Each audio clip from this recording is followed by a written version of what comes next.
Alrighty, I think we're live now after some technical difficulties. Can we check to see if the live stream? Okay, everything seems to be working fine. Okay, ladies and gentlemen, if you're here with us live, welcome. I kind of shit the bed and made a mistake, so I'll do I have some announcements for y'all to make. But first, I want to thank everyone who's here and everyone who will be here at some point in the future watching this live stream for actually supporting the channel and getting us to that 20K milestone.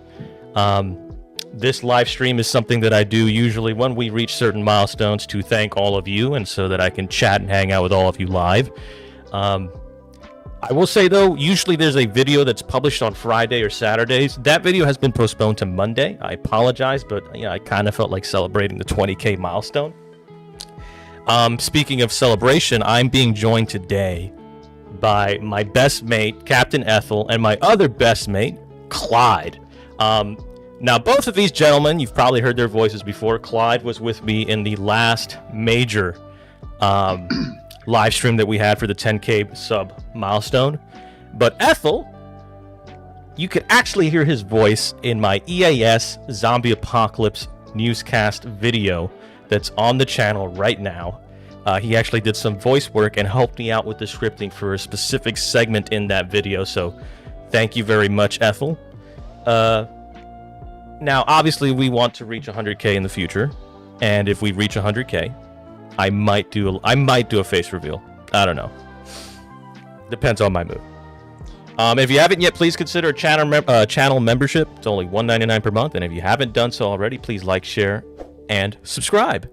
Also, I'm thinking about making a second channel.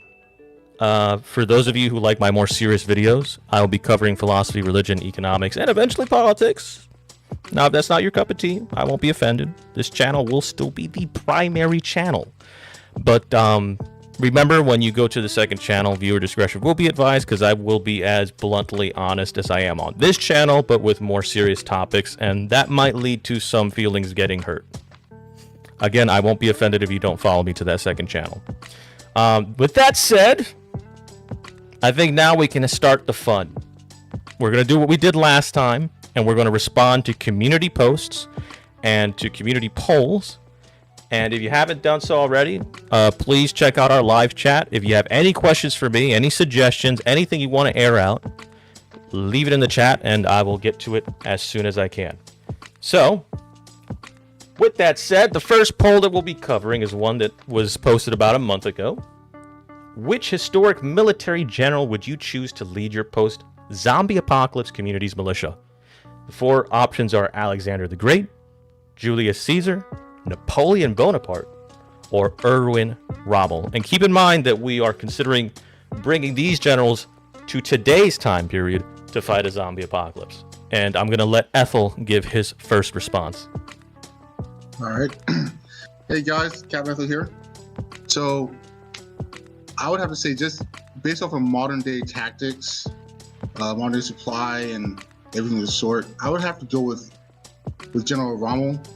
I've studied a lot of his tactics in the past. I read a lot of historical books and everything, and his ability to think on the fly but still be able to plan and have like a decent amount of both skills, I think will make him a very valuable asset in honestly fighting a zombie apocalypse. Plus, he's used to modern-ish day arms, so he knows how to best employ them. All right, and I'm going to let Clyde give his opinion now on the poll before I share mine. I mean, yeah, that's basically the same thing I was going to say, is I would go with Rommel as well. He's just got a greater understanding of modern day weaponry to an extent. You know, it's a couple of years between them two, but the functionality is the same. I would also argue he probably has a better understanding of how to best employ them against what zombies would be doing, which would be human wave tactics, considering how the Russians and the Germans fought each other through the Battle of Stalingrad onwards. So I'd pick the same thing. Erwin Rommel. I was actually surprised when I saw this list to see that he was so low, but I think Alexander the Great's fame is what really just caused a lot of people to pick him without considering that. So I would be a second choice, though. I've got my own take on this. So for me, out of these four, if it were me personally picking, because I think Rommel is an excellent choice, I personally would go with Napoleon. And the reason I go with Napoleon is he's by far the most experienced out of any of these generals. I mean, he has a more extensive battle record with a higher win-loss ratio than anyone except Alexander.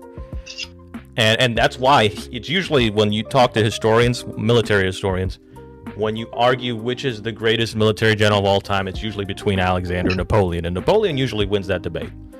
Now, Alexander never lost a battle, so I can understand why people choose Alexander. But my reasoning for Napoleon is, and I'm sure you remember this from reading World War ZJ.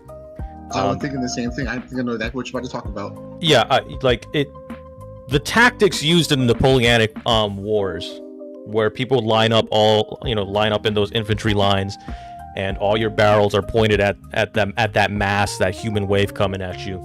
That's actually really effective, especially when you give people access to assault rifles or light your squad automatic weapons and so forth. So Napoleon's tactics would actually work really well against a zombie incursion. But if you also remember in World War Z, when they reorganized the army, they went from having those cruiser weapons like our SAWs, our M249s, our M240 Bravos, to having what basically amounts to like having M1 Garands all over again, because they were tough, they were reliable weapons. So it'd still be kind of the same thing. Plus, speaking as someone who has fired those weapons, the whole thing behind like cruiser weapons like M249s and M240s is not so much to kill, I mean, mostly, but also to suppress. When you're firing single shot weapons, it's straight one shot, one kill. I'm shooting to end you type of situation. Yeah, but you get it though. Like those tactics still, they're very, very effective in a zombie apocalypse, and I don't think Napoleon would have a hard time adjusting to modern weaponry as much as, say, Julius Caesar or Alexander the Great. At the end of the day, Napoleon was really good with artillery, and artillery hasn't really changed all that much as a concept. I mean, the technology's gotten better, but it's really still just, you get a giant fucking gun, it fires a big fucking shell, it goes far away, and it splashes and hits a target with fucking shrapnel and kinetic force. If we play Toy Soldiers again, I think you bet to disagree. We're not playing that game again. Maybe we'll do a live stream on that crap. Would you agree with that take? I would agree with that, Clyde. Yeah, Clyde, do you think that's a reasonable take? That maybe Napoleon might be undervalued on the poll? I still think Rommel is an excellent point. Like, I still think Rommel is an excellent choice. I can completely understand that take. The one thing to consider, though, is that the time that Napoleon fought in the wars were fought differently. Then it wasn't necessarily just lining up men and firing. They had code of ethics and rules that they like to follow. They had an honor system in those battles, and Rommel's from a time where that did not really exist. Yeah, that did not exist, and I don't think it's far-fetched to say that it'd be easy for him to adjust his tactics for fighting an enemy that does not use weapons, that just purely uses human wave tactics to rush down whatever it is that they're targeting at the time. And Rommel also does have experience in ambush tactics, which is not useless against undead. I will agree with that. I think that is pretty. I think that's also a solid take. I don't know, taking into account the maneuver warfare is part of this as well. Right. It might not seem like that'll be useful during a zombie invasion, a zombie apocalypse type situation, but if you can start isolating, the enemy into smaller pockets, it's just a common military tactic. You make it easier for you to fight instead of fighting off one big chunk. You take smaller bites. Yeah, I feel like they both. Although I feel like Napoleon's maneuvering is a bit understated. The guy literally made a name for divide and conquer, constantly outmaneuvering his opponents. He outmaneuvered the hell out of his opponents. I honestly I personally prefer Napoleon just because he's a more proven commander, but I mean, I think both. I do think Rommel and Napoleon are really underrepresented in the poll. They should be a bit higher. I will I make agree with this as my most solid argument for this. Napoleon fought in a lot of battles where he was able to both rout and force the enemy to retreat. Rommel fought in battles more similar to what you would be dealing with in a zombie apocalypse, where you were fighting an enemy that will not be routed, that will not retreat under any circumstances. And an enemy that learns. Yeah, An he enemy did. that actually learns when they find the Americans and the Brits. That's true, which I was going to touch on that too. In a zombie apocalypse, you're not only dealing with zombies, you would also have to deal with other survivors as well. And I feel like Rommel, I don't think Napoleon would not be able to adjust to it, but I feel like Rommel would be able to adjust to dealing with that type of guerrilla warfare faster than Napoleon, due to He probably just would. having Yeah. experience I that agree. Napoleon not. Yeah, he probably would. Yeah, because Napoleon didn't really have to deal with that. Although ironically, Napoleon would be more would have extra value as a leader, as a political leader. Yes. But we're just strictly talking about military generalship. So yeah, no, I agree. again, I still think Napoleon and Erwin should be much higher on the poll. Like, Also, I think we can just all before agree we on that. Just before we continue, just as a toss at the chat, happy Thanksgiving, everybody. I know we're like a couple days away, but I saw the comment in the chat. Happy Thanksgiving, guys. Yes, happy Thanksgiving to you, for those of you who are in the United States. Speaking of chat, now that we've concluded discussion on this specific poll, let me just respond to some comments real quick. I don't know if I'm pronouncing your name right, buddy. It's Cleasy. Thank you for the congrats, and thank you for supporting the channel. I've seen your comments on some of my videos, and I very much appreciate your engagement. And thank you, the King of Awesome 91. Again, thank you for the congrats. Zero Or. Clyde is not Clyde from the Bleach Power Skating community. Okay, Al Quack 1. I think I'm pronouncing that right. That's so awkward. I'm terrible at this, guys. I don't usually do live streams. Would sound nice. I took an ethics class last semester. Only time I ever had fun in college class. So your take on it would be interesting. I mean, I do have videos on applied ethics when it comes to The Walking Dead and other zombie media. So, but those videos are kind of watered down, precisely because I didn't want to get too academic with the topic.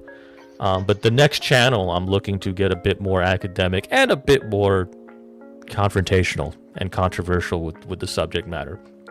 But feel free to check it out, and I'm glad that you're interested in that second channel. We've got another comment, Adrian Ojeda. I hope I didn't butcher that name. Yeah, the modern generals are underrated. I think Alexander is still useful with melee weapon armies. Also, he led from the front, so he'll be pretty athletic. That is true. I like that. The only problem, and AJ, if you don't mind, take this one. Go ahead.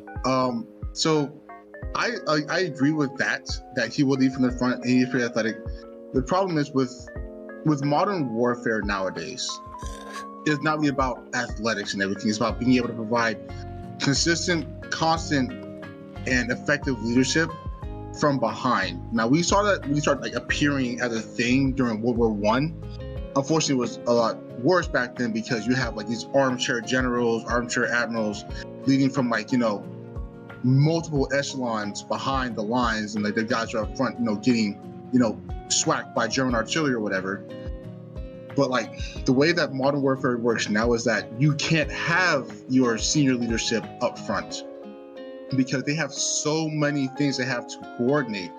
They have to coordinate communications. They have to coordinate logistics. They have to coordinate fires. They have to coordinate movement and everything. So having worked in sections like that in my time in the military, I was in the military. In my time in the military, having dealt with that, they are more effective when they're not on the front lines because they can properly coordinate all their maneuver elements and all the supporting elements. Speaking I of, agree with you that that Alexander, and by extension Caesar as well, probably they like to lead from the front. But in a war like this, against zombies and everything, that wouldn't necessarily be effective. Well, I can see the use in it. You know, you've got a great morale boost, but I think one thing we didn't touch on was how effective would these generals be with modern communications? Because Rommel had the advantage of having radio, whereas, you know, Napoleon, Caesar, and Alexander sort of had more archaic uses of communication. So I feel like they might actually be more effective than we give them credit if they had that advanced level of communications on the battlefield. But at the same time, if communications were to fall apart, if we were to essentially go back to pre-industrial era technology as a result of a zombie apocalypse, I feel like Erwin Rommel's effectiveness might drop. Whereas someone like Napoleon, Julius, or Alexander, they'd be used to that lack of battlefield cohesion and communication. So I feel like there's some variables there that we really can't account for. Now, I have a commenter asking about Caesar. The one thing I like about Caesar is that he was a good general. He was a good political leader, especially. But a lot of the victories Caesar's had on the battlefield really just came down to him picking a battlefield that was advantageous to him and then him just fortifying the fuck out of it. Yes. I'm not certain that'll work with the undead. And Adrian mentioned melee weapons. I think that melee weapons against zombies is underrated because the ammunition doesn't necessarily run out. And I don't see how zombies get past the fucking phalanx, because the zombies won't be smart enough to try to outflank it. Like, how did they get past the fucking phalanx?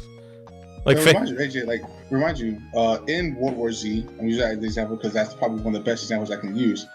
Remember, in the book, the U.S. Marines, God bless them, came up with, like, you know, the whole lobotomizer, which was basically a accentuated bayonet. And anybody who hasn't worked with a bayonet before, those things are pretty freaking deadly.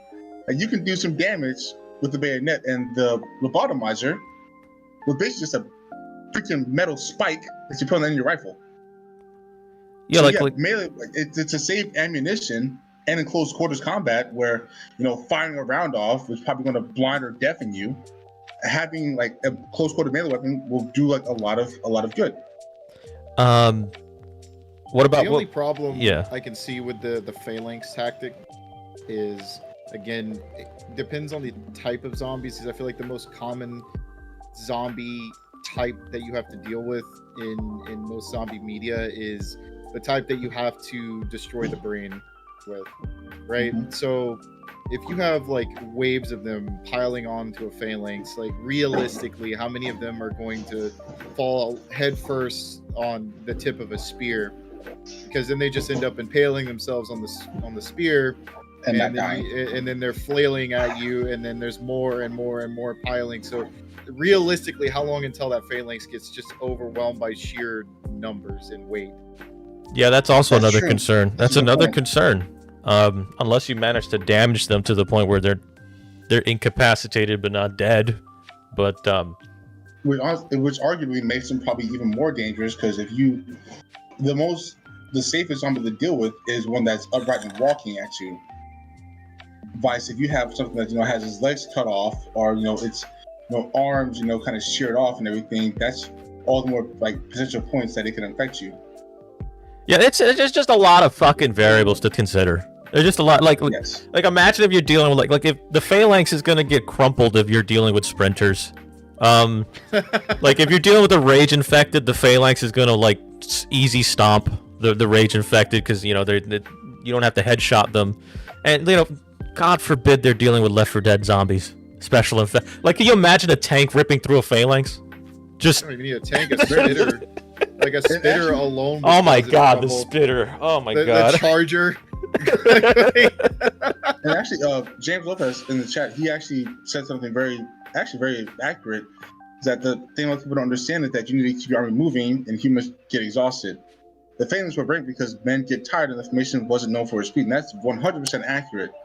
Yeah, that's a good comment. Yeah, it's good.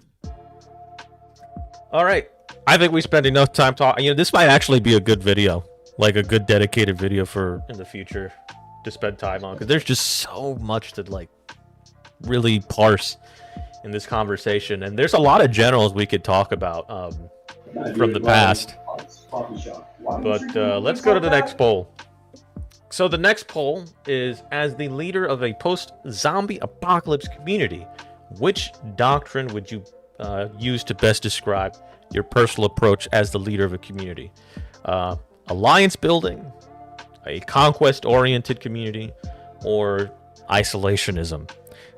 Any of you guys want to take a crack at that poll question? I had first last time, so Clyde, you're up. Alliance building, conquest, or isolations. So a lot of this comes down to where you are, how many people are around you, and how many resources are realistically available. So there's arguments for all of these being right, is the problem. So if you're in a high numbers area where resources are limited, then conquest is your best bet. But if resources are a bit more abundant, then alliance would definitely be the way to go, because you can trade with others, you can offer protection between each other, and just build a bigger community that way. It's the one you would want the most out of everything. But I mean, again, it depends on where you're at. Isolationism can be good, but only if you have resources that you have access to that no one else knows about. Would that be able to work? Or you can cultivate your own, but then again, you have to be in a really good location to be able to conceal those resources so that somebody on the conquest side of things doesn't come and just take all your shit. All right. Very fair points. What about you, Ethel? I have to agree with Clyde on that one, that it's very much dependent upon one, where you are, like your environment, your situation. If you're in a city, I could see it being a mixture of like alliance and isolation, but both have pros and cons with it. Alliances are fragile, obviously, we know this. But like isolationism is like, at the same time, it's, yeah, you protect yourself and you watch everybody else fall, but at the same time, you don't have any allies to help to band together with in case the horde gets bigger. So I think it heavily depends on where you are and like what your available resources are.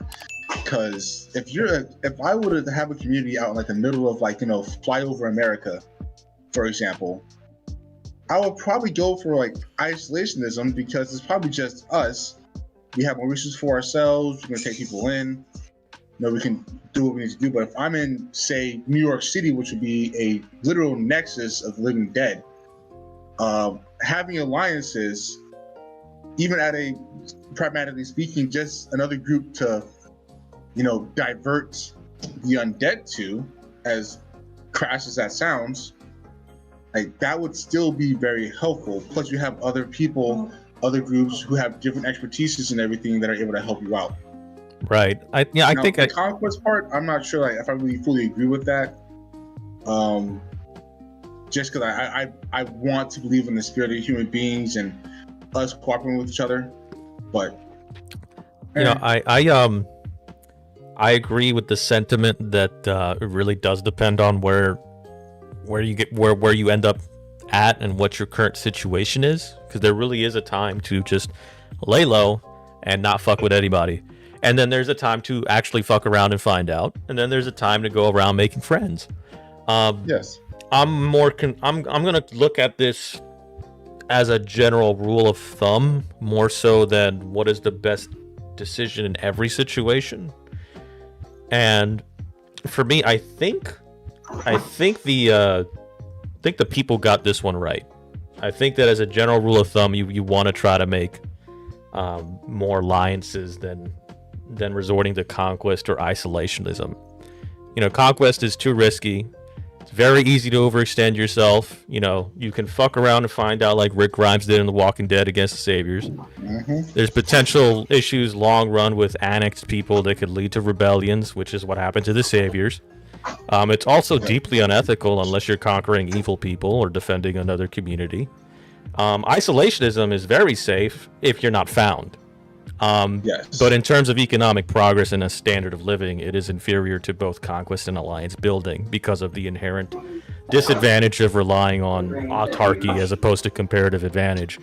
And when you look at modern times, you see that America is a superpower not just because of military dominance, but also because it has a shit ton of fucking allies.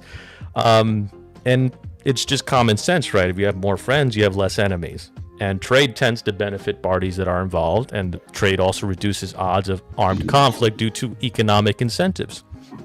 Yes. Countries which have not globalized and have gone isolationist have been left in the dust. So the shit works. And I think it's time people stop pretending that it doesn't.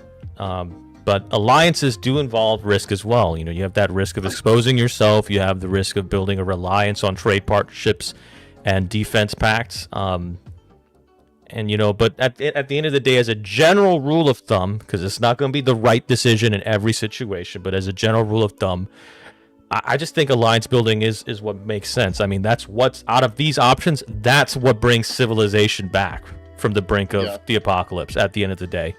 But again, you know, there's going to be a time for conquest. There's going to be a time to lay low, and there's going to be a time to make friends. Now, I got some comments real quick to look at. PRHCPC president. What about an attack on the Vatican? You know, that would be incredible. That would be incredibly post-apocalyptic imagery. What do you got to say? So I read a book. It was very similar to World War Z. Actually, it's called The Way the World Ends. AJ, I think I recommended this book to you a while back. But in that, they actually have a section about. Well, they have a couple of sections about an attack on the Vatican, and what they used was the Pope basically welcomed everybody in, as many people as he could, to save as many people as he could. Oops. And the Swiss Guard manned the defenses. And they obviously recruited people to help out with everything. Lots of barbed wire. Unfortunately, the way it ended was really draconic for how the Vatican and stuff worked out. But yeah, no, it's very possible to defend the Vatican just based off of where they are and their high walls. Because mind you, think about it, the Vatican, when it came to be, was during the Middle Ages. Yahtzee, buddy. That's buddy. I got a question though. What are the resources that the Vatican has available to them?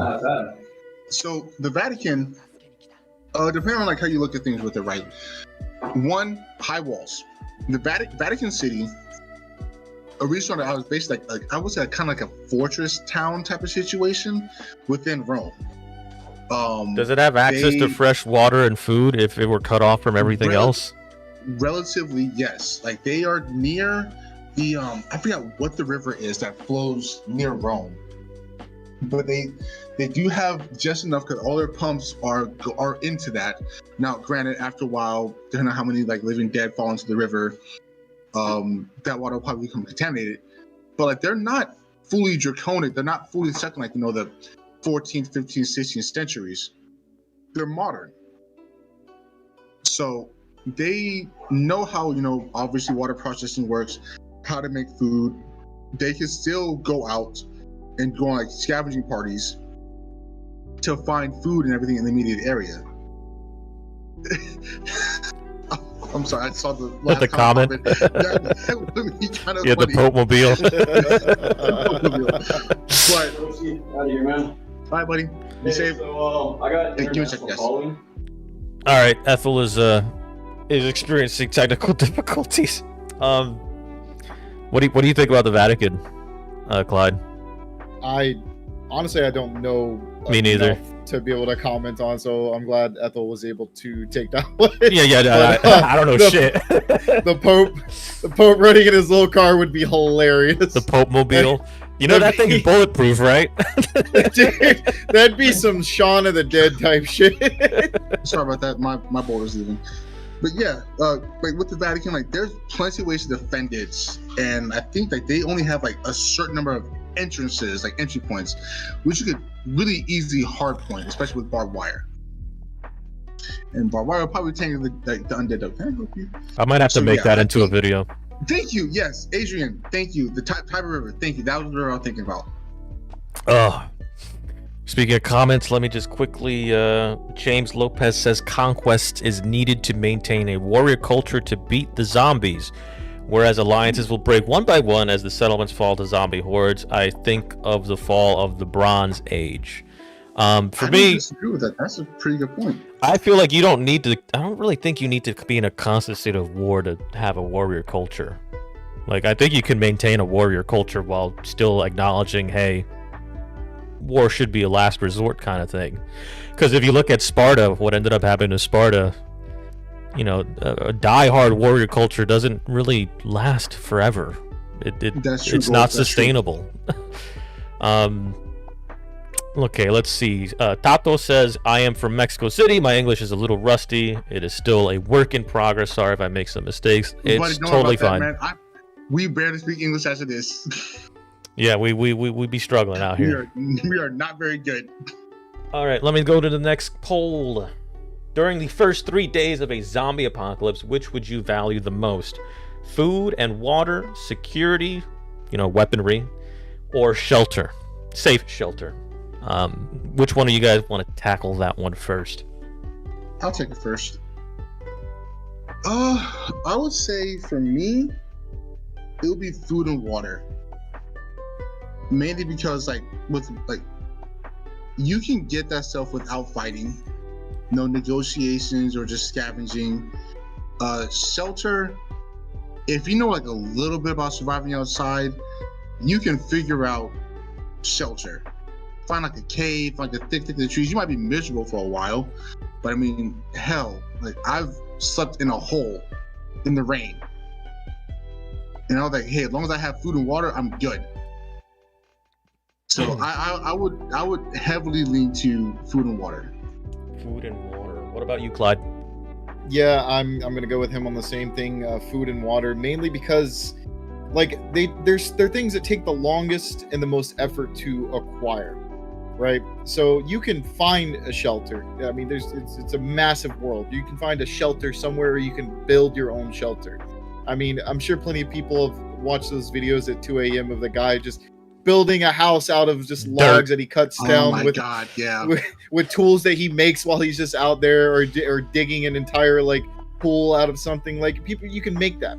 The same thing with weapons. You can make a weapon. It doesn't have to be a firearm, and in a lot of cases it might be better if it's not a firearm, depending on where you're at, because, you know, melee weapons aren't as loud. You can make a spear out of a sharpened stick, and it'll work very well against a zombie. But food and water are something that you have a constant need of, like a constant source of, and it's not always easy to come by. And when the apocalypse happens, food and water are going to be the new currency. If you want to get anything else, that's your currency. You can use it to trade for literally anything. Yeah, I could see that. Me personally, if I had to choose out of these three options, I'm gonna go with shelter first. And the reason I say shelter is, at the end of the day, you need somewhere that's inaccessible to the zombies and hidden away from hostile survivors. Because at the end of the day, if you don't have that safe shelter, you're not going to enjoy your food, you're not going to enjoy your water, you're not going to enjoy any guns. And I think when I've seen a lot of survival shows, because I used to love that shit, especially when I was like in high school. Shelter is usually what people tend to argue that you should go for in most situations first. The second I would prioritize is then food and water. And if you can get your shelter somewhere near an abundance of food and water, even better. Weaponry would be the last thing I personally prioritize.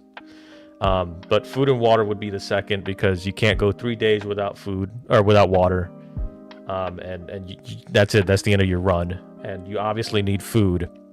And if you don't have any of them, or if you don't have an abundance of them, you're not going to be able to survive effectively, because you're just not going to have enough calories, enough energy. You're going to be physically exhausted the entire time. Now, I know there are people in the comments section of this poll. I don't know if I can find them, but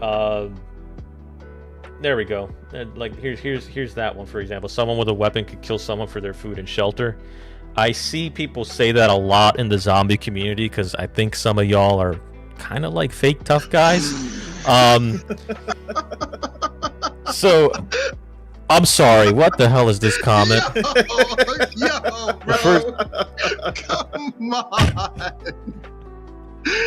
That's foul. Why? I'll get to that in a. We'll address that in a second. That's funny. We'll address that in a second. Okay. So oh, that's right. I was talking about the fucking assholes when we say if I have a gun, I'll just take it from somebody else. The issue with that is when you're going around trying to take people's shit, you might run into the wrong person. You're gonna fuck around and find out. Yeah, that's not exactly. You're taking an unnecessary risk by going that route. It's also not ethical. If we're gonna be just blatantly honest about it, it's not something that'll lead to a good reputation. That's true.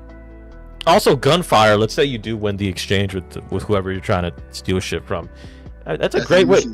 Yeah, that's waste ammunition, but it's also a great way to attract the undead and other hostile survivors to your location. So it's just not smart. So the people, the 155 people who gave a thumbs up to that comment, y'all are gonna be you're gonna be like the second wave of people to die in an apocalypse. Y'all gonna be this. You're gonna be the infamous wave of fuck around and find out. That's what y'all are gonna be.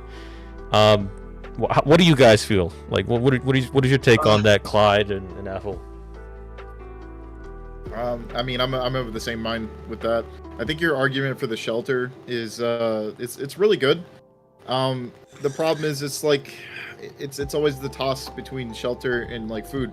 Like you can't really have a good thing going of one without the other. Like you can get by without having a weapon for a while. That's actually ironically the least important of the three there. But in order to have a good shelter, you need food and water, and in order to be able to make good use of the food and water, you need a good shelter. I'm gonna agree with Clyde on this one, just because you base your shelter off of areas that are abundant, or at least have food and water. You can worry about the weapon part later, realistically speaking. Just because there's multiple ways, like, quote unquote, trick a zombie or something sort, but like, or just avoid hostile people, or just avoid hostile people. But you need food and water. You can survive without shelter for a little bit, especially if you have like the right clothing.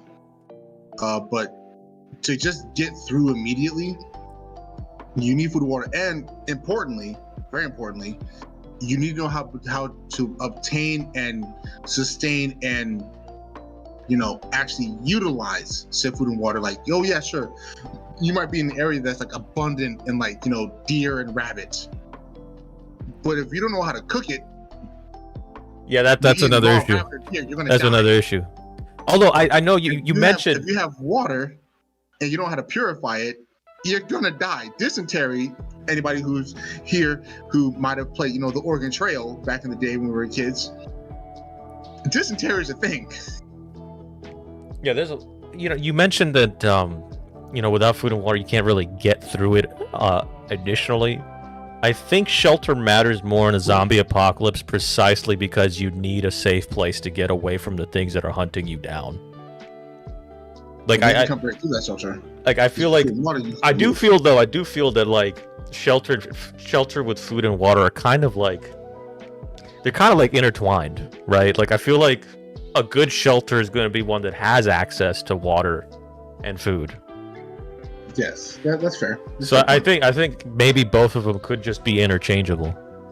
But then again, it just depends. Like I don't know, maybe you're out in the Canadian wilderness and you could just not worry about zombies, at which point food and water would be a little more important. I mean, who knows? It really does depend, but I personally would go with shelter. I just don't want to be in a situation where having all the food and water in the world isn't going to help me if when I'm sleeping some walker comes up and starts biting my nuts. Like that's GG. Like I want to be able to say, man, sleep in a tree like the pilot did. Yeah, sleep in the tree, and then a cocaine bear shows up and tries to kill me.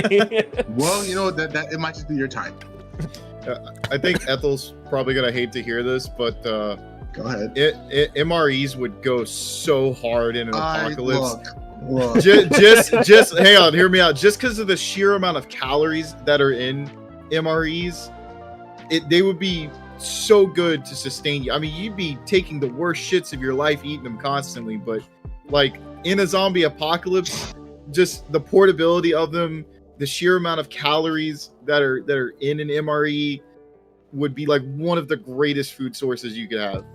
So for context, everybody, Ethel here. I did serve in the U.S. military. I did 8 years in the United States Army, 2 years in the Space Force, a lot of time in the field, a couple times deployed. The thing is with MREs, yes, I will 100% agree because I've eaten them a lot, like months on end. And Yummy. Clyde's not wrong. Like they give you a lot of calories. I think it's like, I don't know the exact amount, but like you can survive. Like if you're like trying to stretch your food supply, you can make one MRE last a whole day. Just like off of like the snacks, the drinks, and like the actual main entree. You can make it last a whole day, no problem. I know because I've done that. But Yeah. yes, it also will give you some of the worst bowel movements of your life because it tends to make you a little bit constipated. See that I wouldn't know. But we do have gum. Like there is gum in there that's meant to kind of like stimulate a bowel movement because having that much stuff in you is very toxic for the human body. But yes, like MREs, I'm not gonna lie, I do kind of miss eating MREs. I used to eat mine cold. Anybody in the chat, I just get you here. Just order some on Amazon. Order some on Amazon. Yeah, sure. I'll totally get around to doing that. I'm a civilian now, bro. I ain't ordered any of those. I'll get you one for Christmas. Thanks, buddy. Pizza, preferably. That's spaghetti. Spaghetti one was the best. Oh shit! All right, let me address this. Let me address this fucking comment. Please address it. The first thing you should. We have to talk about that. Augustine is saying the first thing you should do is have unprotected sex, just like Lori did. The whispers were right. Thank you for the donation, Augustine. I appreciate it. The whispers were right because they were breaking the cycle. The communities were creating weak people, repeating the cycle. Oh my God, Augustine. Oh my God. I mean, he's not wrong. He's not wrong. Augustine has been on this tangent on my channel, always arguing that the whispers are right. First off, AJ, I'm a little curse on here, right? Go ahead. Fuck Lori. Fuck Lori. Yeah, Lori was a bitch. Gold showed me. I'm gonna try to be better about that. Gold, when we were younger, he forced me to watch the first season of Walking Dead, and I immediately did not like Lori. Most people did like her. Did not like her. So I will 100% agree. I don't like that woman. She could die. I'm happy she died. Oh shit! Look, all I gotta say is, I'm hoping that first sentence is a joke. No, that's funny. That's very funny. I don't know how you get from that to the whispers were right. I mean, we gotta repopulate the human race somehow, you know. We need more recruits for the grinder, bro. I guess. I mean, again, I don't know how you. US Army's motto. I don't know how you get from that to the whispers were right because they were breaking the cycle. No, the whispers went back in time, like all the way back in time to like caveman back in time, and notice how we don't have cavemans today. I don't know. I don't. So I'm just saying the whispers. The whispers. I mean, I don't. Ethel doesn't really know what the whispers are. So like they were. Just call me Jay, man. It's fine. Yeah, I know. It's the whispers have like they put these walker skins on their head like masks, and it allows them. Those guys. Yeah, those guys. Yeah, and they can like fool the walkers. They can herd them like sheep, and they can walk amongst them. And so they lived out in the woods like a bunch of fucking nomads, right? They slept in the same bush that they shat in. Like that's the lifestyle that they had. And that's unsanitary. very unsanitary, and they had a very animalistic and primitive social hierarchical structure, where you have an alpha, you have a beta, and everybody else basically follows their lead. And if you want to be the alpha, you got to kill the alpha. If you want to be the beta, you got to kill the beta. Yeah, Augustine's take is wild. I agree, Adrian. I agree. Wild. Thank you, Adrian. But the thing with the Whispers is that the show made them seem like this huge threat because they would like lead entire hordes of walkers into communities, and you could never find out where these people lived because they were nomads. And the wild part about that is that all you have to do to take out the Whisperers, because when they're leading those hordes, they are within the horde themselves. If you want to take out the Whisperers, all you gotta do is just aim for the legs. Just shoot the legs. Eventually, you're gonna hit a Whisperer, and when the Whisperer yells in pain, the walkers are gonna turn on him and eat him. Just throw a flashbang into the fucking horde and GG. Like, so it's like the what did they call them in World War Z, in the World War Z book? Quislings. Yeah. It's like them, because they used to say like, yeah, you know how you can tell like a human, like a Quisling, apart from a zombie. The zombies don't blink. Quislings do. Like the They're light. Shine in their faces. The Whisperers. A Quisling or a Whisper, they'll blink. It's the natural human response. The Whisperers are it's de-evolution, right? I don't understand. I get that you are into eugenics, Augustine, but that's not the way, my man. That is not the way. That shit was hilarious. Okay, remember the Whisperers got folded. They appreciate that.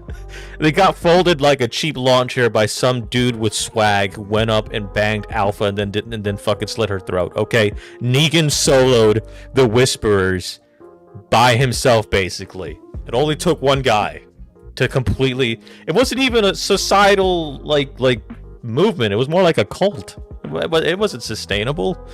But we've had this conversation a couple times, me and Augustine. He's always talking about the Whispers on my videos. To be fair, the guy that sold them was building level, though. Well, if it's composite Negan. That's different. That's different. Composite Negan you take the building level laser. he knocked out a guy that tanked that laser. Like that's insane. Oh my god. But yeah, that was a wild comment. I appreciate it very much. Great. That was wonderful. Thank you. I really hope that first sentence was a joke. I haven't gotten to see Gold this flustered in a while. Thank you. I appreciate that, man. Oh man. Dr. Dianashu? I believe I'm pretty sure I butchered the pronunciation of that comment. Man. Oh my god. Divianchu, whatever. Days Gone. Your English is still Rippers have the same kind of mentality. Never a good idea to follow that kind of cult in an apocalypse. I have yet to play Days Gone. I need to play that game. I will never play that game. Yeah, that's because you don't like playing scary stuff or anything that's remotely scary. Guys, this guy's scared of Jurassic Park. I am a chicken shit. I am sorry. I do not play scary games. I do not watch scary movies. My ex-wife used to make me fucking watch scary movies, and we have fights about it. You can't even watch Jurassic Park. I can watch Jurassic Park. I just don't like to. We need to make him play Ark again. Yeah, we do. I played Ark. We need to make him play White Noise. No, yeah, we didn't take you into a cave though.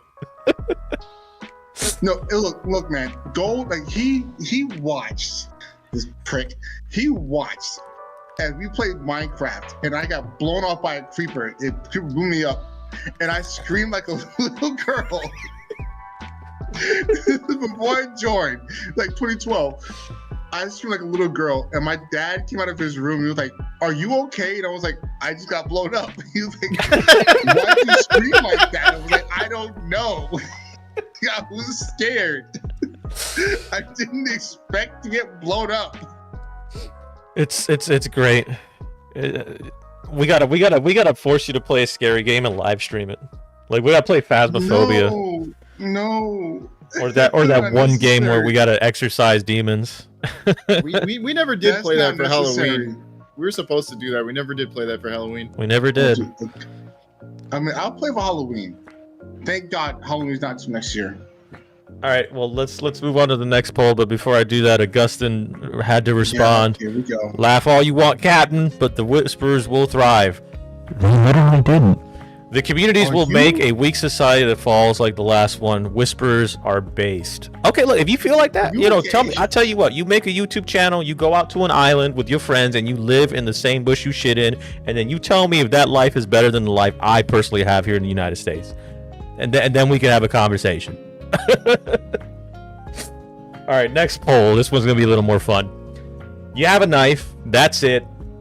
Which do you want to fight? A zombie grizzly, the tank from Left 4 Dead, a zombie Harambe, or a volatile from Dying Light? Oh, No. oh I wanna man! die, no matter What? I want to die. What? There's The, no but these are winning all here. like You're gonna hyper die. aggro. Like what? You're hyper carnivores. You're gonna die. Okay, so fuck, dude, hear me out here. I guess probably the zombie from Harambe. No, Maybe? realistically, and I fucking hate to say this. Realistically, I think the only one you could potentially get away from and maybe eventually wear down and beat is a volatile. Maybe. It's a big maybe. Maybe. This is like fucking 2% chance because you're like negative 2% chance against the rest of these, dude. Like the tank isn't just big, he's fast. You're gonna die. He's so fast.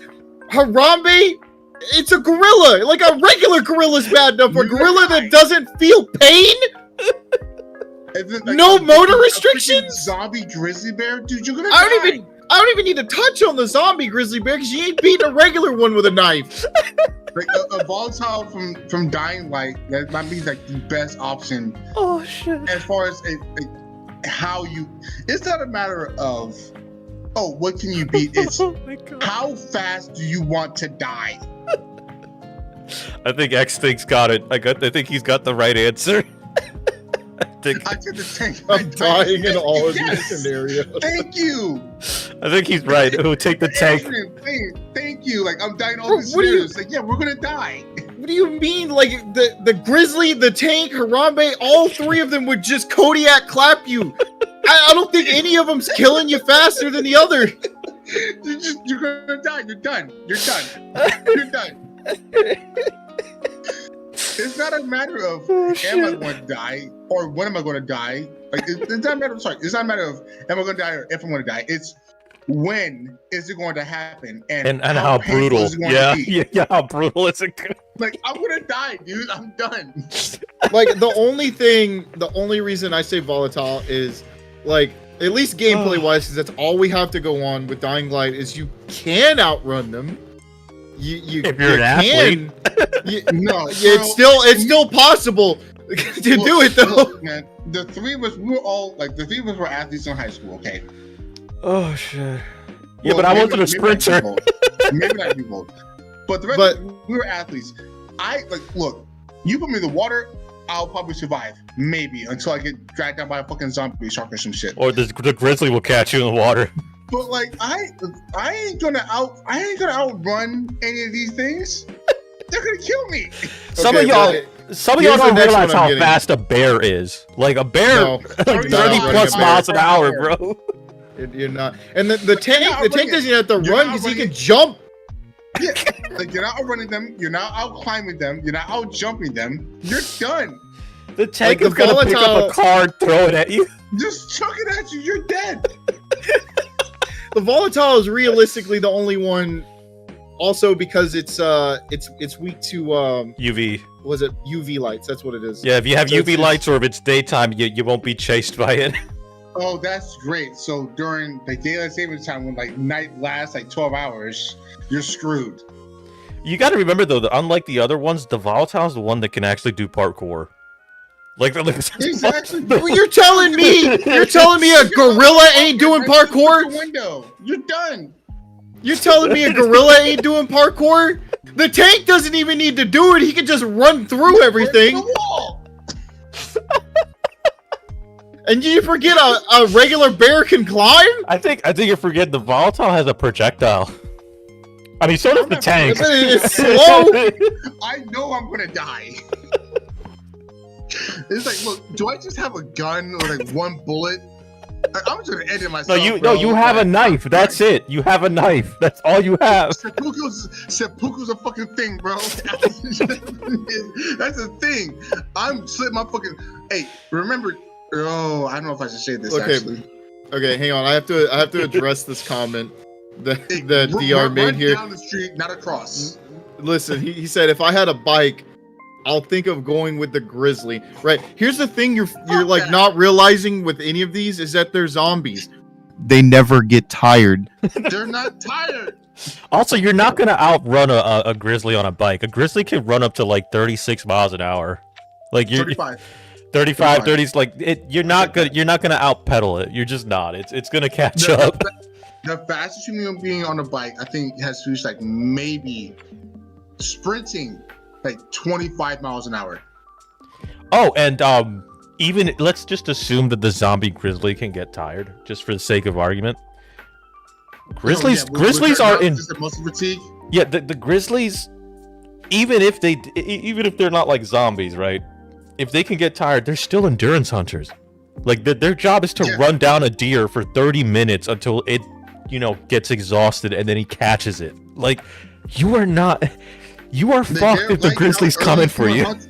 They're like how early human hunters were, where they run down somebody, a freaking animal, and just end it. It's the same thing. Endurance hunting is the thing. Like you might be fast, but you're gonna get tired eventually. I'm gonna get you. You're done. I'm gonna get you. I'm gonna get that ass. Worcester, Ohio State. Oh man. I'm sorry. Adrian says he just hopes that the tank or Harambe knocks him out with a single punch before doing their thing. I mean, that is their thing. That would be a mercy. That would be a mercy. No, that is their thing. The tank's gonna come up on you and he's just gonna like smack you through like 10 walls. Wow. Oh, he's talking about a motorcycle. DR says he's talking about that's different. If you have a motorcycle, you're good. Yeah, that's different. You can get that's away, different. Maybe.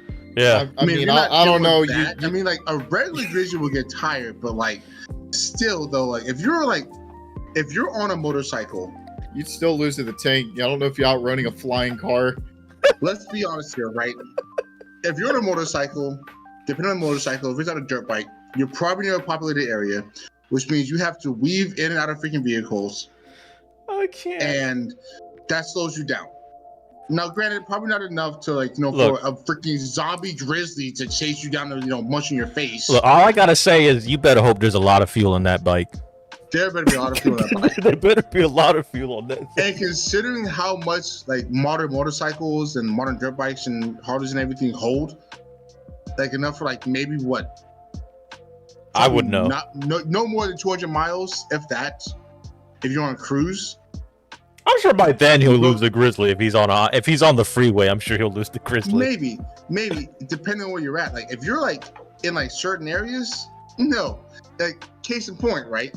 If you're on fucking I-4, if it's clogged up, you're not losing that grizzly, bro. You're dying. If it's clogged up, yeah, you're screwed. If it's a major highway, it's clogged up. If you're in between, like if you're like in those weird little interstates, like shit, like up here, like where I live at, if you're on 495 going around DC, you're gonna die. One, because it's very crowded, and two, there's a lot of traffic. Which I guess technically is the same thing. You're gonna die.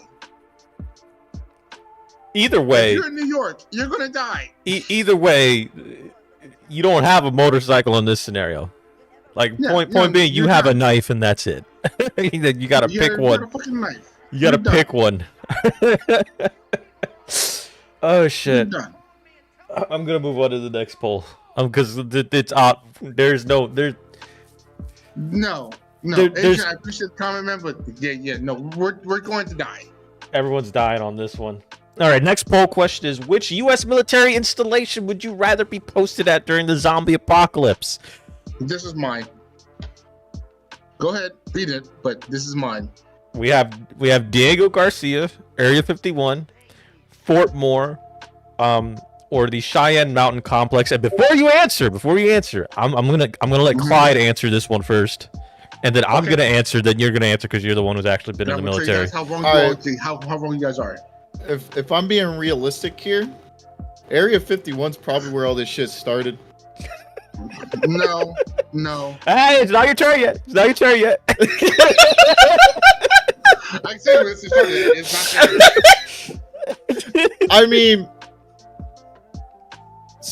mean, it's got to be between either Area 51 or the Cheyenne Mountain Complex. So one is like massively, below ground complex. The other is, way up on a fucking mountain. So they're both like difficult to reach areas that are easy to defend.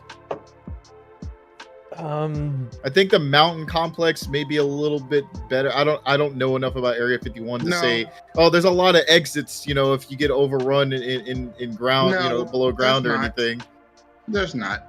Well, but listen, Mr. Military Man, you can take your turn when it's, Yeah, it's not your turn yet.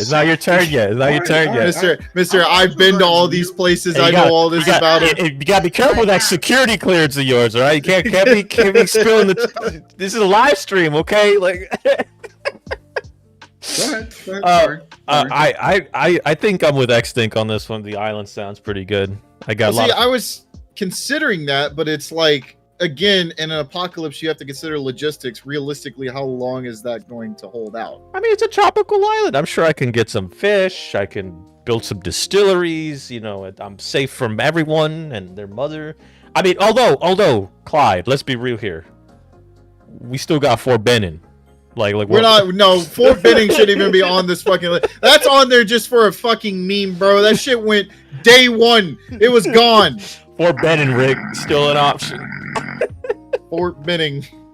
All right. I mean, I feel like I gave good arguments for Area 51 and Mountain Complex, but I do think your take on Diego Garcia is probably a little bit better. It maybe you can sustain off of just the island itself.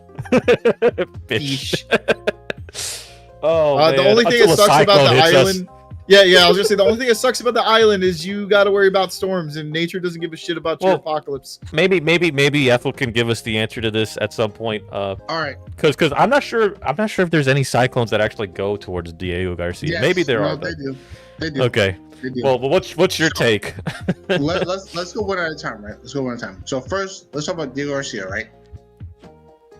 Diego Garcia is in the middle of the Indian Ocean. I can say hold on.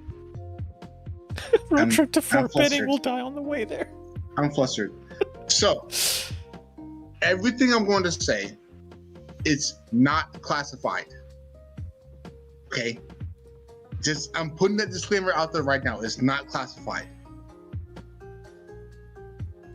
Diego Garcia is in the middle of the fucking Indian Ocean. I wanted to go there. I think I actually requested those orders and I got turned down, which is unfortunate. But it's in the middle of the ocean. That's probably one of these, I'd say, initially, one of the safest places up until everything starts happening. Depending on what zombies we're using here, if it's like the World War Z zombies that can somehow withstand bottom of the ocean fucking pressures, they'll come up on the shore and you're gonna die because it's not a big place. It's what was the next place? Your next place. Well, after Diego Garcia, we have Area 51. Yeah, you're screwed. Out in the middle of the desert. You're screwed. Flatland. Now, I will say this also. If a zombie apocalypse were to happen, there are 3 places in the U.S. that will happen. One of which I happen to live by. A place called Fort Detrick here in Maryland, which I love, kind of. There's a lot of stuff here. I'm not going to say what specifically, but there's a lot of stuff. and we used to run drills. It's like, hey, what happens if this place blows the fuck up? We're probably gonna die. Well, what do you feel about Area 51? Because obviously it's in the middle of like a very harsh environment, not exactly the safest place. Area 51. How can I put this properly without getting myself in trouble? Yeah, guys, you gotta understand. He has to think because he has security clearance. I do. Doesn't want to get a knock on the door from the FBI or Department of Homeland Security. all I can say is good luck. All right, so Area 51 is bad. Yeah, good luck. Good luck getting in there, and good luck defending that. What about Fort Moore?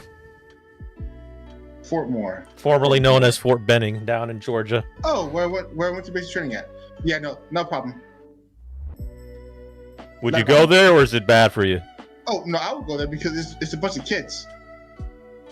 I mean, like, yeah, they might have weapons, but they don't know shit. But then, Fort Moore, which is that's where I went to basic combat training at back in 2013. Yeah, let me interrupt you here for a second because I think he's misunderstanding the question. The question No, I understand the question. No, the question isn't going there. You're posted there. Yeah. You're posted at one of these. You're already there. Yeah, you belong there.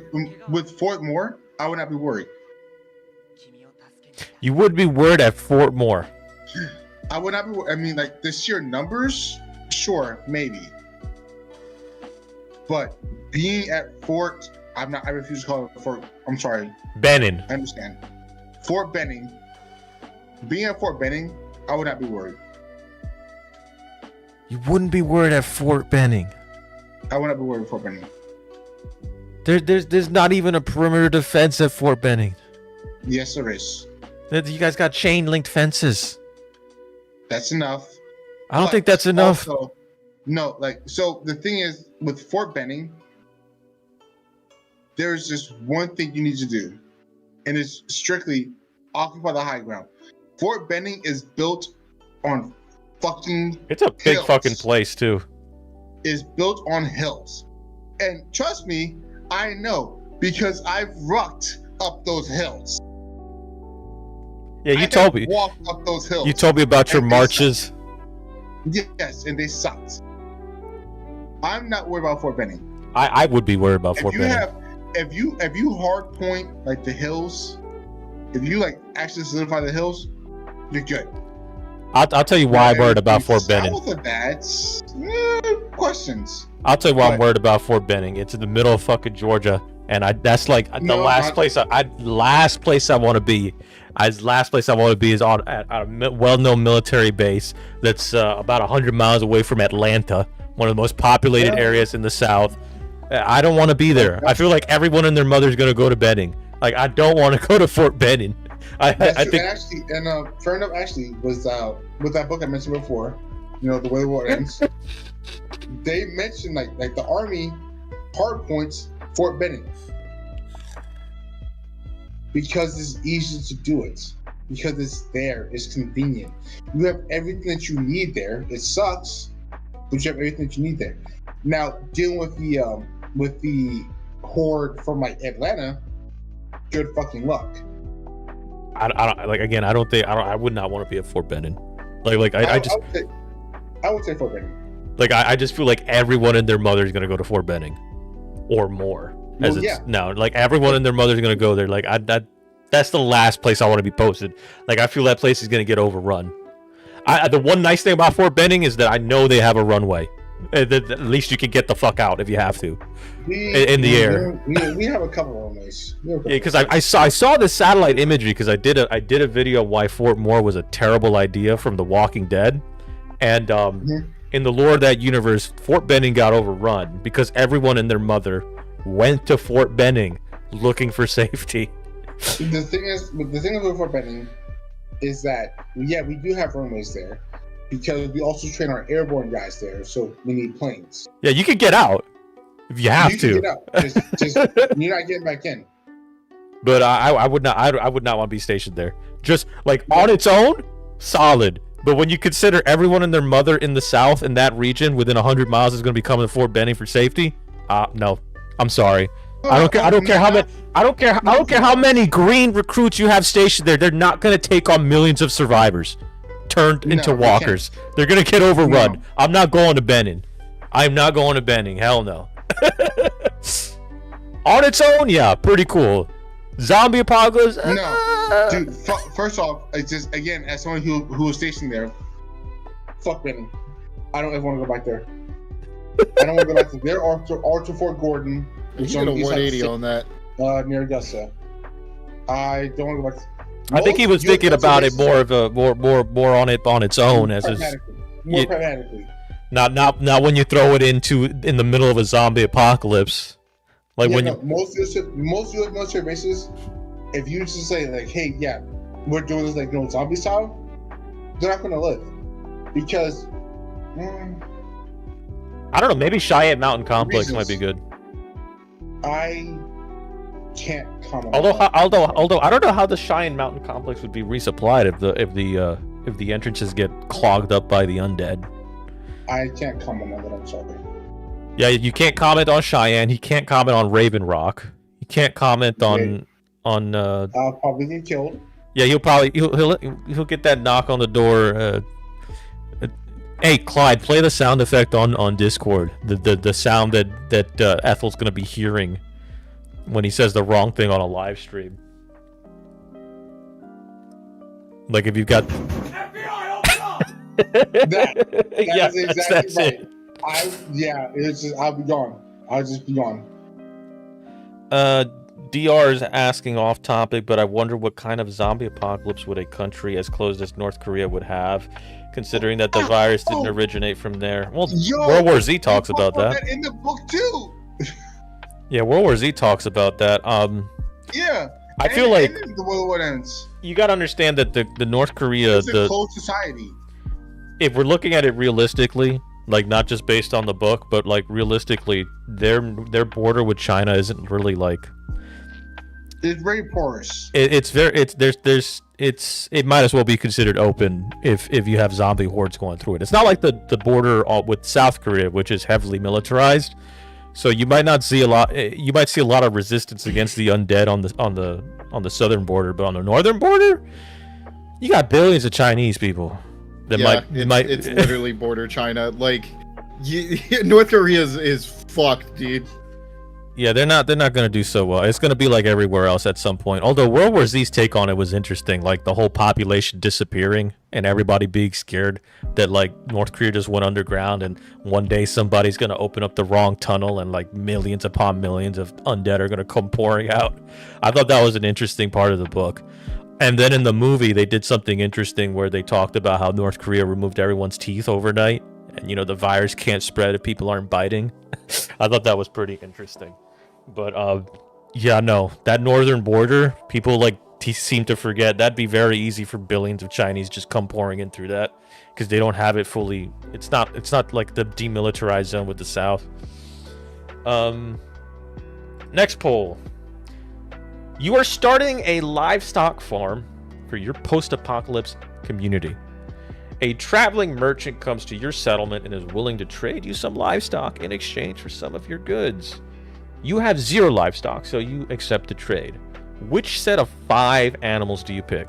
5 chickens, 5 cows, 5 sheep, or 5 pigs? Which would you start your farm with?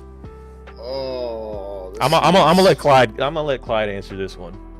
Okay, so yeah, I see a lot of people saying chickens because they're like, okay, well, you get eggs from chickens, and you can breed the chickens and then eat them or whatever. But it's like, if you have at least 1 bull with those cows, then you get infinitely more resources from cows, because you not only get dairy, like eventually you butcher them. That's a lot of food. If you have a way to store the food, then that can keep you fed for a long time, a good time. Like 1 cow, like depending on how many people you have. Let's just say you have a family of like 4. You're a family of 4 there with this. That 1 cow would feed you for a month. That whole family. Although, wouldn't it be a little harder to feed? Well, maybe not. Because cows, you just need a field to get a cow fed, right? Because they're just going to eat the grass. I know nothing about animal husbandry and livestock farming, by the way. So cows will eat almost anything, to be honest. There people don't think about that because they're kind of like pigs, barring meat, really. But like any kind of fruit, any kind of vegetable, any kind of like hay, grass, they'll eat moss from a tree. I used to feed them moss from trees. Holy shit! All the time. Yeah. So like, there's a wide variety of what cows. I'm glad you clarified that because I didn't know what they ate. So one of my concerns was, wouldn't it be a little more difficult to feed these things because they're larger? But like, if they can eat everything or anything, then might as well go with the cows, right? They can eat anything. Chickens and sheep would be the harder ones to keep. Like sheep will eat more than chickens, of course, but they won't eat like as much things as cows or pigs. They're a little more picky on what they have. And chickens, they need some kind of source of grain, or like they'll eat bugs too, but I mean, good luck getting a shit ton of bugs to feed your chickens every day. You know, you need some kind of grain, preferably, to be able to feed your chickens. And I mean, if you have a reliable source of that, then I'd be like, yeah, chickens are definitely like the easy way to go. Pigs are the easiest thing to upkeep. They will fucking eat anything, literally anything. Yeah, they're good. They're good food. They're the easiest to upkeep, but like they're also like they're the lowest on the returns of what you're going to get, because you're not getting anything from the pig until you butcher it. Like with sheep, you at the very least you get the wool from sheep. You can actually milk sheep. You can get milk from sheep as well. Not nearly as much as a cow, but it's kind of the same thing as a goat. You can get milk from a sheep as well, but sheep can also be used for their wool, to make clothing, blankets, rugs, a lot of stuff. Chickens give you eggs. Yeah, chickens give you a daily source of food with eggs. As long as you keep feeding them, yes. As long as, I mean, every one of these things is as long as you keep feeding them applies to all of them. So it's more realistically breaking down how easily you can upkeep them and how easily you can expand your inventory of them with the small stock that you have. Chickens would be the easiest to expand, probably. Cows would give you the most overall. They're can use their hide. Yeah, you got get milk. You know, you get hide, you get milk. Yeah, leather. When you finally butcher a cow, it's a lot of meat. That's the only problem. Is it's because it's gonna take a while. I feel like if you're just needing food and you have an easy way to feed them, chickens is the pick. If you have enough weight to upkeep, then like cows the pick. Yeah, see, I don't know shit about this. All right, so that's why I asked you, because I just asked this question. I mean, I've had to take care of like all of these animals at some point. The only thing I have the least amount of experience with is sheep, because you don't really have a need to keep sheep in Florida, so we didn't really have sheep. I've been around them. Dying for, let's be honest here. I feel like the sheep. I mean, as long as you shear them, they're fine. But yeah, I feel like the sheep would be useful if you were like in a cold environment. Oh, absolutely. Then you got your source of clothing. Yeah, you want the wool. The only thing is, though, you kind of can't shear them when it's cold, or they'll die. That's true. And you also, and like shearing a sheep isn't as easy as people think. You actually have to know what you're doing. You have to have the right tools to do it. You have to make sure not to hurt the animal when you're doing it. I can't say that. What do you mean? I can't just get 2 iron ingots and just click on the sheep and get some wool? This ain't Minecraft, buddy. This ain't Minecraft. I also think it depends on like the settlement that you're at. Like if you don't have a lot of room for cows or a lot of room for livestock, maybe the chickens might be the best way to go too. So the problem with chickens is dude, come on. If you raise them like from birth, you don't got to really worry about them running away. You can actually let them free roam. Assuming that zombies don't care about animals, which they will. Then yeah, you'd be fine. The only problem is in a zombie apocalypse, like one of the main ways to get your free roam chickens to come back is food, and they usually have a signal for that. It can be a bell, it can be a call, something, but it has to be noise that they can hear, which would attract zombies in that case. Animals also generally aren't quiet. is another problem. Yeah. And animals don't understand that concept. Chickens, female chickens usually aren't loud, but it's roosters. If you have a rooster, then Especially in the morning. He's going to fucking crow. It won't even matter what time of day it is. He'll do it just because he feels like it. Cows, any breed of cow is gonna moo when it feels like it. Sheep make noise. Pigs make noise. Pigs probably make the least amount of noise overall of everything, unless they're scared. But yeah, I mean, every animal you're gonna have that issue with. It's just you gotta have an area that's far enough away from most things to be able to upkeep these things. Upkeeping livestock in an apocalypse would be a pain. ridiculously difficult task. Yeah, it'd be a pain. An absolute pain. Honestly, if your community could do it successfully, that's a really good advantage you get in trade. And in self-sustainability. If you've got crops and livestock. Look, honestly, I'm just going to defer to you on this shit because I don't know nothing. Like, I'll tell you what my farming pedigree is. It's Minecraft.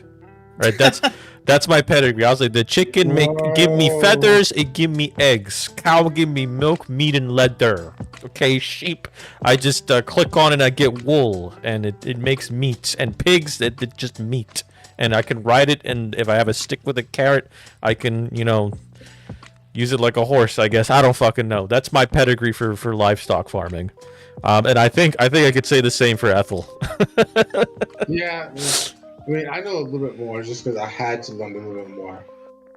I think we could have. I think Clyde caught it. I think Clyde broke it down for us. He gave us that breakdown. I agree. All right, next poll. Which sports goat would you want on your zombie apocalypse team? And yes, chess is apparently recognized as a sport by the International Olympic Committee. So, your choices are Tom Brady, Michael Jordan, Muhammad Ali, or Garry Kasparov. What? I'll let you go first.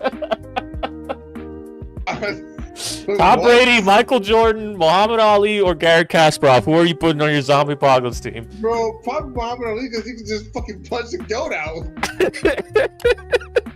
Could you imagine that? It's like, yeah, Muhammad Ali's like, yeah, like one of me will fucking punch a goat the fuck out and just knock one cold turkey out. Muhammad Ali won the poll pretty handily. Brady has a strategic quote unquote mindset, but it's like that's a game. Muhammad Ali, he fights. He's gonna fuck you up. Who are you picking, Clyde? Well, yeah. I mean, I'm trying to break this down to realistically who has some type of skill set that would be useful in this. I'm completely ignoring the sports aspect of this because none of these sports are going to be particularly helpful in a zombie apocalypse. I know people are like, yeah, but Muhammad Ali could throw. You don't want to fucking throw hands with a zombie. That is a last resort. Unless you have a glove, a thick glove. Even with gloves, any weapon would be preferable to using your hands.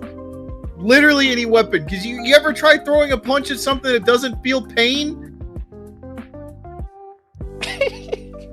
So it's like I'm trying to break this down to okay, but what if you gave Muhammad Ali gloves with like that one Aaron's prosthetic where it was just like a mace for hands? Meme weapon. That is literally a meme weapon. Can you imagine that? And all right, let me humor you on this. We're gonna break it down. So we seen him use it, right? This guy with zero background in training in any kind of skull. Yeah, in effortlessly popping zombie skulls. Why would it make a difference if Muhammad Ali had it? Was he gonna bob and weave the zombies while he does it? You don't need to do it. It one-shots everything. I mean, it'd be kind of cool to have a guy who's a little more efficient with it. So what I'm trying to break down here is okay, who has the most athletic level that would be useful? Who has the most endurance, speed? I mean, I don't really want to compare intelligence here because I feel like that's kind of a non-factor. So maybe the chess guy, but he's good at chess, I guess.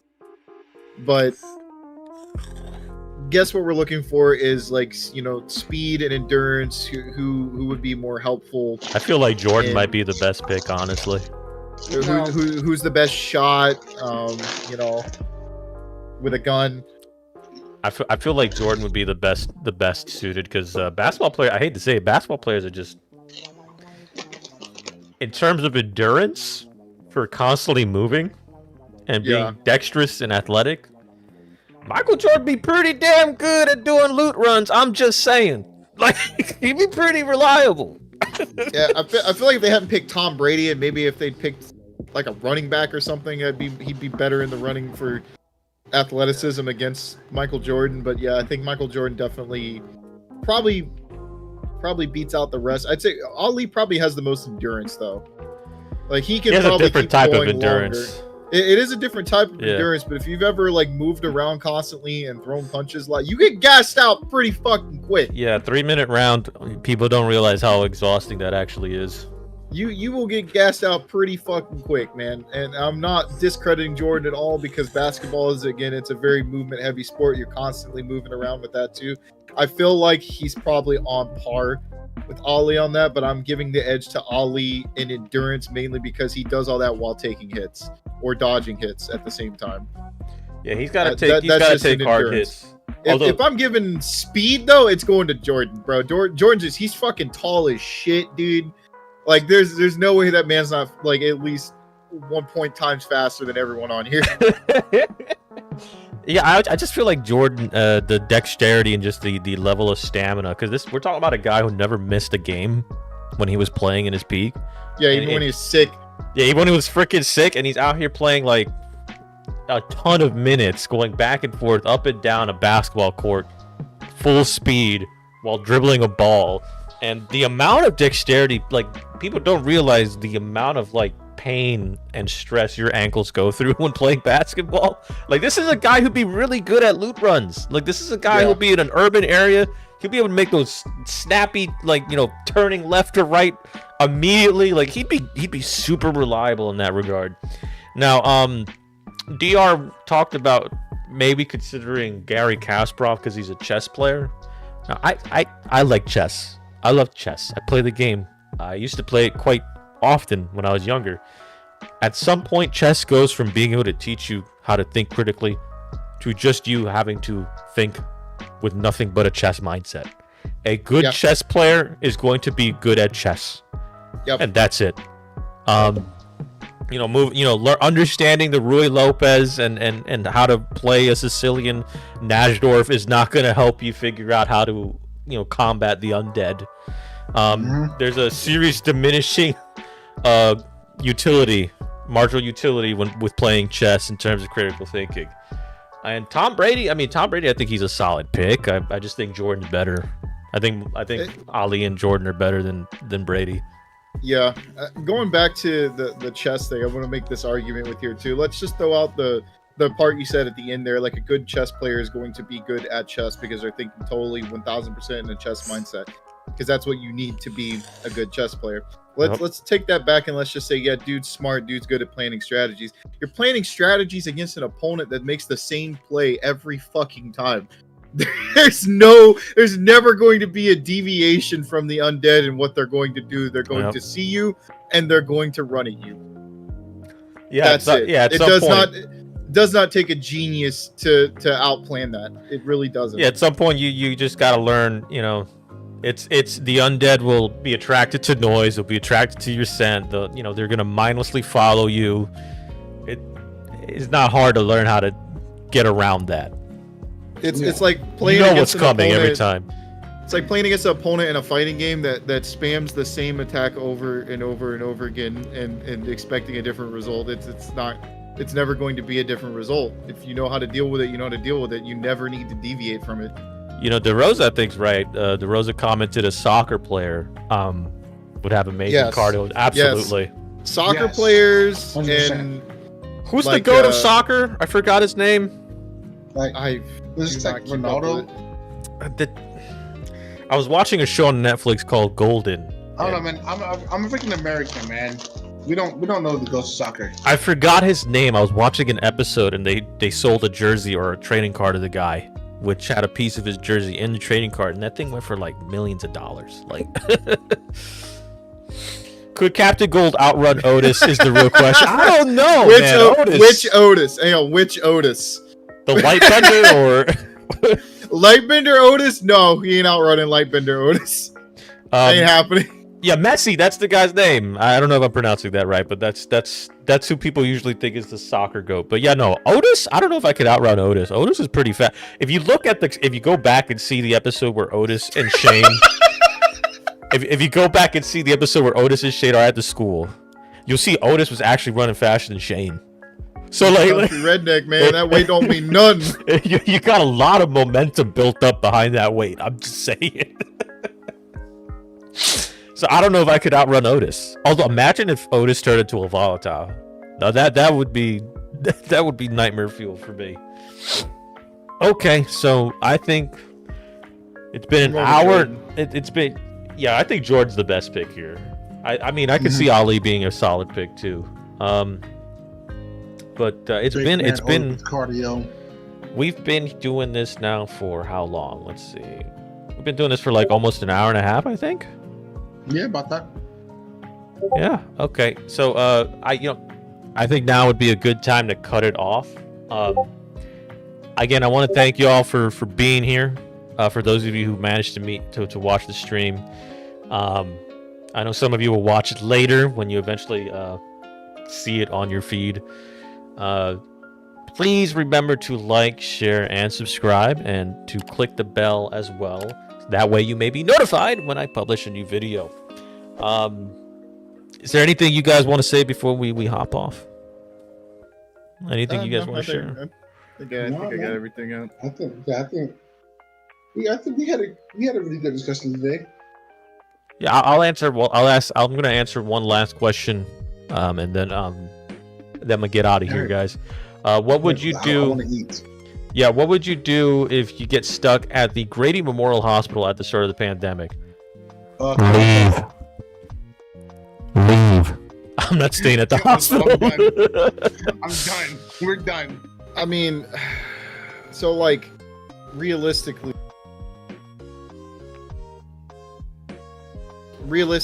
I can roll with that. Having worked in a hospital, I'd say if an outbreak is happening, you're not getting out. Yeah, you're not. No, you're done. You're done. There's too few entrances and too many people. Like, I think in the hospital that I worked in, it was a fairly large complex, and overall, and I worked security there, so I knew every nook and cranny of this place. There was probably 6 total exits, and 3 of those were available to the public. And that entire complex, and this is a 7-story complex, you know. And I think the only thing I'm not accounting for is like the fire. There's like a fire exit that goes down on like all the floors, but those still run out the same other exits. So it's still 6 exits total for that entire complex. So yeah, I think I'd probably just leave. You're not leaving. You're not getting out. There's no getting out of it. Like, if you're up on one of the upper floors, you're pretty screwed because all you have is an elevator or stairs or the fire exit, and none of those lead to somewhere good. None of them do. Your best option is to maybe hop in the go in the morgue, take a nap in the freezer. Just go in the morgue, take a nap in the freezer. Just die. Find some of the good stuff to overdose on, go to sleep, because you ain't getting out of that in one piece. It's not. Oh happening. Shit! Rick doing it was insane. Miracle. Insane levels of pro-tag luck. Yeah, luck, because he was in a coma when it all went down. All right, that'll be it, folks. I'll see you guys next live stream. Maybe I'll do more. Maybe I'll do more. I gotta figure out what time is best for y'all. And you know, if you're still listening to this in the chat, type in what would be the best time for y'all to get a live stream. That way I can get as many as y'all on here instead of waiting for y'all to watch it after the live stream happened.